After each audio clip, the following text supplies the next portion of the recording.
மீண்டும் ஆளுநர் ஆட்சி வந்துடக்கூடாது. இப்போ இதுக்கு நீங்கள் ஆதரவு கொடுக்கலாம், என்ன நடக்கும் உங்களுக்கு நன்றாக தெரியும். 6 மாதம் ஆளுநர் ஆட்சிம்பாங்க, அது 2 வருஷம் கூட போயிடும். இந்த 2 வருஷம் கூட அல்லது 1 வருஷம் கூட பாஜக எந்த வகையிலும் உள்ள வந்துடக்கூடாது. அந்த ஒரு நோக்கம்.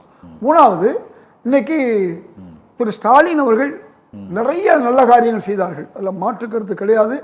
அவர் தான் வந்திருக்கணும், மக்கள் அந்த மாதிரி முடிவு எடுத்திருக்கணும், ஆனால் எடுக்கலை. அப்போ இன்றைக்கு ஒரு மதசார்பற்ற ஆட்சி நடக்கணும்னு சொன்னால் விஜய் அவர்களுடைய அந்த ஆட்சிக்கு நாம் ஆதரவு கொடுக்கணும். அவரை மதசார்பு இல்லாமல் இருக்காருன்னு வச்சுக்குவோம். உதாரணமாக சில பேர் சொல்கிறாங்க இல்லையா, அப்போ அவரை மதசார்பற்ற அவரை கொண்டு வர்றதுக்காக முயற்சி எடுக்கணுமா இல்லையா? சரி, இப்போ மீண்டும் ஒரு தேர்தல் வரக்கூடிய ஒரு சூழல் வருதுன்னு வச்சுக்கோங்க. இதெல்லாம் நான் உங்களுக்கு முழுமையாக விலைக்கு சட்ட ரீதியாக விளக்க விரும்பல. சரி, ஆளுநர் ஆட்சி சொல்லிட்டேன்.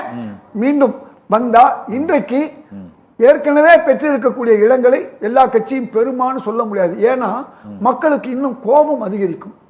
நாங்கள் ஒரு வெரிடிக்டை கொடுத்தோம், தீர்ப்பை கொடுத்தோம், அதுக்கு எதிராக இருக்குன்னு ஏற்கனவே எம்ஜிஆர் அவர்கள் சொன்னது மாதிரி பல்வேறு தலைவர்கள் சொன்ன மாதிரி நடக்கும். இதையெல்லாம் நீங்கள் சீர்தூக்கி பார்க்கும் பொழுது உங்களுக்கு அதிமுகவோ அல்லது பாஜகவோ மறைமுகமாக தாவேகாவோட சேர்ந்து ஒரு ஆட்சியை வச்சா அது இன்னும் திமுகவுக்கு இன்னும் மோசமான ஒரு நிலைப்பாட்டை தான் உருவாக்கும். ஒரு மறைமுக உதவிதான் பண்ணிருக்கீங்க திமுக. அதுதான் நான் சொல்ல வர்றேன். அதாவது நிலைப்பாட்டை உருவாக்கும். இன்னைக்கு திராவிட முன்னேற்ற கழகத்தை பொறுத்தவரை ஒரு கம்ஃபர்டபுள் ஹெல்த்தி அப்போசிஷன் லீடராக இருக்கக்கூடிய ஒரு வாய்ப்பு அவங்களுக்கு கிடைச்சிருக்கு. நிச்சயமாக அவர்கள் இந்த வாய்ப்பை அவர்கள் பயன்படுத்தி தாவேகாவோ அந்த ஆட்சி வந்தால் அது எதிர்க்கல, தவறல்ல. அப்போ மீண்டும் ஆட்சி என்பது யாருக்கும் சாஸ்வதம் அல்ல, நிரந்தரம் அல்ல. அதனால் மாற்றம் என்பதே மாறாது. அப்ப எல்லா வகையில நீங்க கூட்டி கழித்து பார்த்தால் தாவேகாவுக்கு ஒரு வாய்ப்பு கொடுத்து அந்த வாய்ப்புல அவர்கள் சரியா இல்லைன்னு சொன்னா மீண்டும் உங்களுக்கு திராவிடருடைய ஆட்சி வரலாம்.